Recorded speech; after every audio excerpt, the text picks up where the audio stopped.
முழங்கால் படியிடு, ஜெபம் பண்ணி. இதான் 9 மணிக்கு ஜெபம் பண்ண சொன்னால் நீ 9 மணிக்கு தூக்கம் போடுற. இதனால தான் சொன்னேன், சாத்தா வருது நீ ஜெபம் பண்ணிக்கோன்னு. உனக்கு தூக்கத்துக்கு மேலே இன்ட்ரெஸ்ட்டு. அப்போது ஓங்கி அடித்த அடி யாரு கொடுத்துருக்குறேன்? என் பொண்டாட்டி கொடுத்துருக்குறேன். அப்போ சாத்தான முழங்கால் படிட்டு ஜெபம் பண்ணி அழிச்சாச்சு. அழிச்சிட்டு கேட்குறேன், உனக்கு ஒரு அடி கிடச்சிதா? இல்லையே. ஜேபிஆர் என்பவன் ஒரு கையை முறுக்கி அவனுடைய பலத்தை கூட்டி அந்த கருத்த முகத்தில் ஓங்கி அடித்தேனே, உன் முகத்தில் அளவப்பட்டிருக்க வேண்டும். எனக்கு ஒன்றும் படலை. நான் கன்னத்தை பிடிச்சி பார்க்குறேன், வீங்கி இருக்கா இல்லையான்னு. ஒன்றுமே இல்லை. அப்பா அடி கொடுத்தது யாருக்கு? சாத்தானுக்கு, மீசை வச்ச சாத்தானுக்கு. அப்போ இந்த சாத்தான் போலீஸ் என்ற ரூபத்தில் எத்தனை பேய்களை கொண்டு இந்த பில்டிங்கில் இறக்கி இருக்கிறான் பாருங்க. இதனால் வந்தது என்ன? பயம், திகில், கலக்கம்.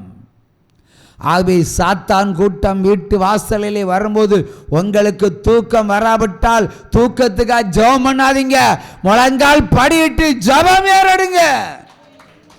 உன் எல்கையிலே பேய்கள் என்று சொன்னால் உன் இதயத்தில் தூக்கம் வராது, வரவிட மாட்டாரு. ஜெபம் பண்ணுங்க. இத்தனை வருஷம் தூங்குனீங்கல்ல, ஒரு சில நாட்கள் தூங்காம இருந்த என்ன செய்யும்? அன்னையிலிருந்து எனக்கு தூக்கமே கிடையாது.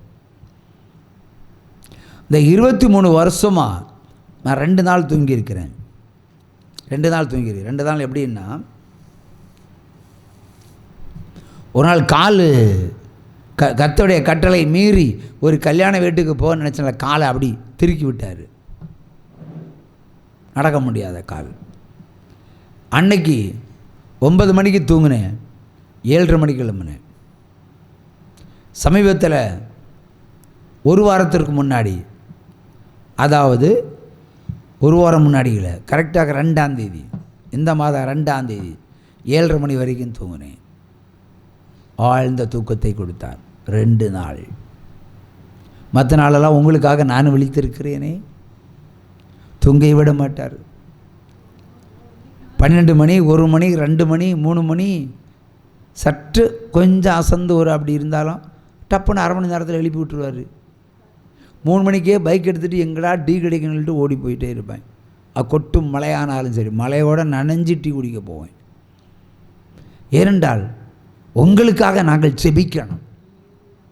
அதற்கு எங்கள் தூக்கத்தை எடுத்து போட்டார் ஆண்டவர்.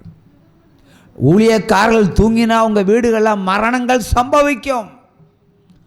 தமிழ்நாட்டில் இருக்கிற ஊழியக்காரர்கள் அத்தனை பேரும் ரெஸ்ட் எடுத்தா உங்களை ரிலாக்ஸு போயிடும். ஊரில் இருக்கிற மொத்த கொள்ளை வியாதிகளும் உங்கள் வீட்டுக்குள்ளே வந்துடும். வீட்டுக்கு வீடு அலுவலர்கள் தான் கேட்கும். ஊழியக்காரனா உறங்க விட மாட்டார். ஒரு சிலர் கோட்டரை அடிச்சுட்டு தூங்கலாம், அது வேறு விஷயம். அதுக்காக எல்லா ஊழியக்காரலும் இல்லை. அவர் மட்டும் தூங்குறாருன்னா அவர்கிட்ட தேவன் இருக்கிறான்னு அர்த்தம். அப்போ அவரை புறாமப்படாதீங்க, நீங்கள் ஜெபம் பண்ணுங்கன்னு அர்த்தம். அல்லேலூயா. ஆகவே விழித்திருக்க வேண்டும். இது காலம் கொடியது, காலம் மிகவும் கொடியது. இது சாத்தானுடைய காலம், இது சாத்தானுடைய நேரம். உங்கள் உள்ளத்தை திருடுவதற்கு வருகிற வேலை இது. மெய்யான அபிஷேகத்தை கெடுக்க வருகிற வேலை இது. மெய்யான பரிசுத்தத்தை அழித்து இச்சை ரோகத்தை உங்கள் சரீரத்துக்குள் வைக்கிற ஒரு சாத்தான். சென்னையிலேருந்து ஒரு லேடி வராங்க, நார்வல் லேடி தான். அந்த லேடி நான் முகம் பார்த்தது கிடையாது. அந்த அம்மா சொன்னதை நான் அப்படியே சொல்கிறேன். திருநெல்வேலி அம்மா கூட்டம் கம்மியாச்சான். ஒரு மாற்று மதத்தை சேர்ந்த ஒரு பாய் பையன் என்ன பொதி முட்டை முதுகு மேலே போட்டுட்டு இந்த அம்மா முன்னாடி வந்துருக்கு, உட்காந்துருக்கு. இந்த அம்மாவுக்கு 47 வயசு.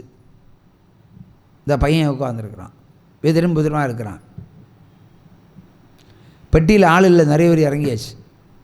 அந்த கம்பார்ட்மெண்ட்டில் இவங்க 2 பேர் தான் இருக்காங்க. கொஞ்ச நேரம் கண்ணே பார்த்துட்டு இருந்தானா. அப்புறம் லிஃப்ட்டை பார்த்துட்டு இருந்தானா. அவள் திரும்பி திரும்பி பார்த்தாலும் சைட் அடிப்பானா, திரும்பி திரும்பி பார்த்தாலும் சைட் அடிச்சிருவான். என்ன குனிஞ்சிருப்பான், கால் வரல மதிப்பானா, காலை எடுத்துருவா. அடுத்த 5 நிமிஷத்தில் அவளுக்கு தோணுச்சு, இன்னும் நேருக்கு நேர் பார்த்தால் என்னன்னு. ஒரு பெந்திகோஸ் லேடியை குறித்து பேசுகிறேன். அவன் முகமுகமாக பார்த்தாச்சு, சிரித்தாச்சு, பேசியாச்சு. அவள் ஒரு நொடிப்படுதல் ஒரு காதல் அங்கே மலர்ந்து விட்டது. 47க்கும் 21க்கும் காதல் மலர்ந்து விட்டது. காதல் மலர்ந்து நாரூல் ரயில்வே ஸ்டேஷனில் இறங்கிட்டு, என் புருஷன் வேலைக்கு போயிருக்காரு, நீ வீட்டுக்கு வா, இந்த அம்மாவை கூப்பிடுது. ஆகவே 41க்கும் 21க்கும் டபாவுக்கு ஒரு கல்யாணம் நடக்குது. கல்யாணம் நடந்தால் பசங்க நடக்கும்ல, அது நடத்த முடியுது. கர்த்தருடைய கோபம் என்னது, அந்த மகனை சில காலத்திற்கு பிறகு நிறைய தொடர்பு இவர்களுக்கு. சிறிது காலத்து பிறகு அந்த பாய் பையனை ஆண்டவர் அடித்து போட்டார். திடீரென்று அவனுக்கு மரணம் ஏற்பட்டு விட்டது. மரணம் ஏற்பட்ட பிறகும் இந்த ஆவி, கேரளாவில் இருந்த ஆவி இந்த வடசேரி பகுதிக்கு வந்து இந்த மகள் தங்கியிருந்த வீட்டுக்குள்ளே நுழைந்து இரவு நேரத்தில் வந்து அதே வேலை செஞ்சுட்டு போகுமா. இவ படுத்து கிடப்பா, சொந்த புருஷன் வர போல் வந்துட்டு போயிடும் புருஷன். இந்த பிசாசு உடம்பெல்லாம் களைத்து, உடம்பெல்லாம் மெலிந்து, உடம்பெல்லாம் உலர்ந்து, வெள்ளைப்படுதல் வியாதி வந்து உருகி உருகி சாகிறேன், எனக்கு சோமனுங்க பிரதர். முதல்ல இந்த பிரச்சனைக்கு தான் வந்தாங்க.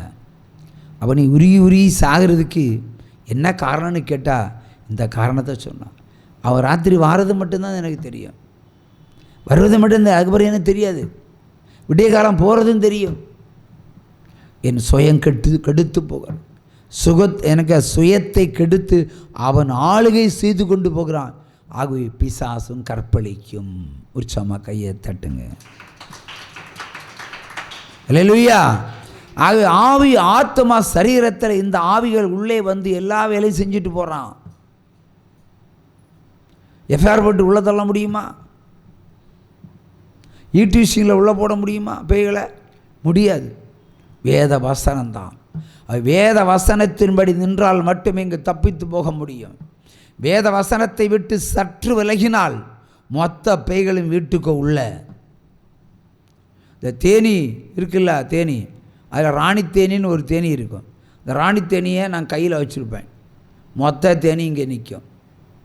அது மாதிரி ஒரு சர்ப்பம் உள்ளே வந்தால் மிச்சம் இருக்கிற மொத்த பேயும் வீட்டுக்குள்ளே.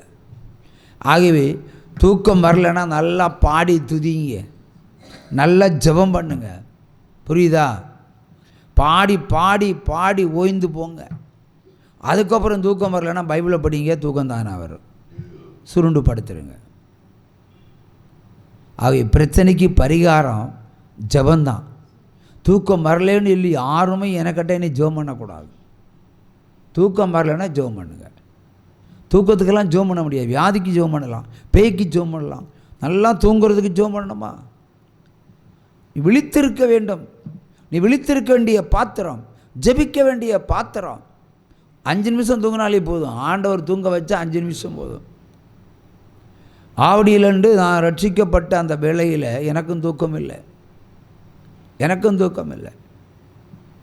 விடிய விடிய ஜெபம் பண்ணுவோம், ஓகே இருக்கட்டும். ஆனால் தூங்கக்கு ரொம்ப ஆசை. ஒரு நாள் தூங்கினா நல்லா இருக்குமே அப்படின்னு யதார்த்தமாக சொன்னிட்டேன். அது அவரை காதில் போய் கேட்டது. நள்ளிரவு 12 மணி ஆகும்போது ஆண்டவர் சொன்னார், உன் பொண்டாட்டியை வெளியே அனுப்புன்னு. உடனே இவ்வளோ வெளியே போட்டு நான் தாழ்பால் போட்டேன். அப்புறம் சொன்னார், லைட்டெல்லாம் ஆஃப் பண்ணிடுன்னு. லைட்டெல்லாம் ஆஃப் பண்ணிட்டேன். ஃபேன் மட்டும் கிடக்கு, அதையும் ஆஃப் பண்ணிடு. ஆஃப் பண்ணிட்டேன்.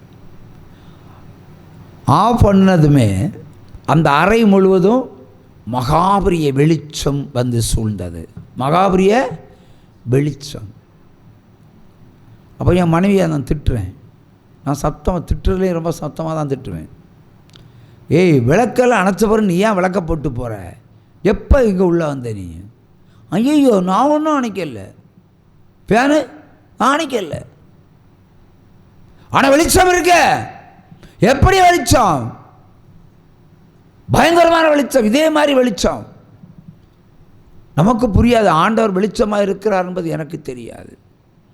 அப்போ பரத்தில் இருந்து ஒரு மேகஸ்தம்பம் கலைவதை கண்டேன். அதிலிருந்து அவர் வெளிப்படுகிறார். வெளிப்பட்டு அவர் பாடின பெர்க்மான்ஸ் பாடின பற்றியெல்லாம் பின்னாடி தான் தெரியும். நான் முதல்ல இயேசுனுடைய வாயிலிருந்து அந்த பாட்டை நான் கேட்டிருக்கிறேன். பெர்க்மான்ஸ்னு யாருன்னே அப்போ தெரியாது எனக்கு. பெர்க்மான்ஸ் யாருன்னே தெரியாது. அவர் உதட்டு திறந்து அவர் பாடின பாட்டு, உனக்கு நானே வழி, நானே சத்தியம், நானே ஜீவன் மகனே,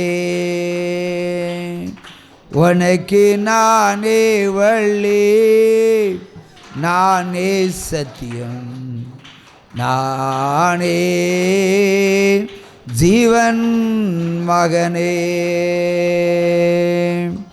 நான் தருவேன் உனக்கு சமாதானம், நான் தருவேன் உனக்கு சந்தோஷம், நான் தருவேன் உனக்கு சமாதானம், நான் தருவேன் உனக்கு சந்தோஷம், என் மகனே வருவாயா இதயத்தையே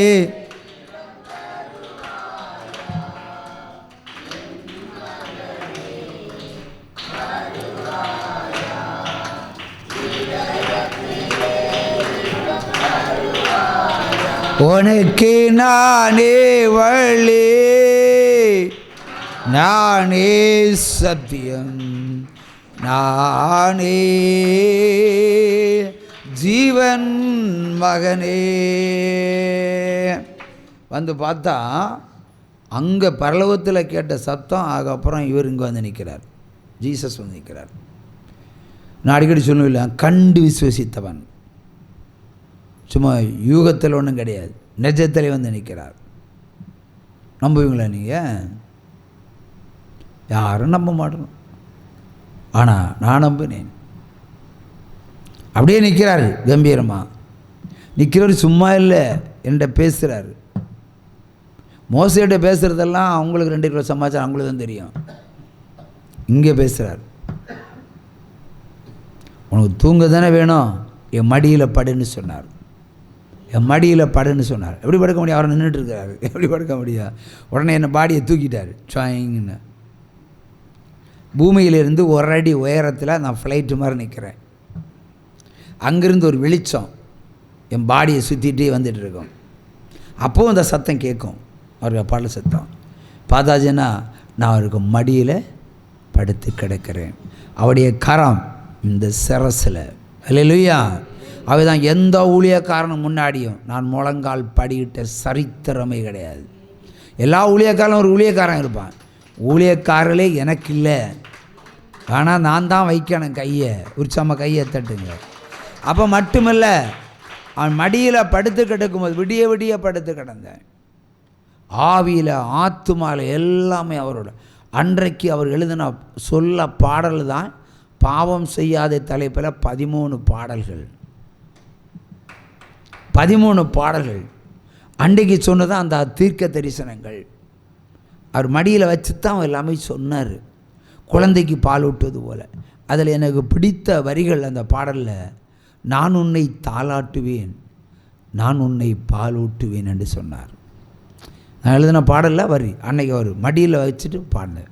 நான் உன்னை தாளாட்டுவேன், நான் உன்னை பால் ஊட்டுவேன், தாயை போல, தாய் மகனுக்கு பால் ஊட்டுவது போல் நான் உன்னை பாலூட்டி வளர்த்துவேன்னு சொன்னேன். அப்படி அவருடைய கிருபையினால் வளர்க்கப்பட்டவர் நான். அல்லேலூயா. அதுதான் 25 வருஷமாக இந்த ஊழியம். அல்லேலூயா. உற்சாகமாக கையை ஒரே இடத்துல.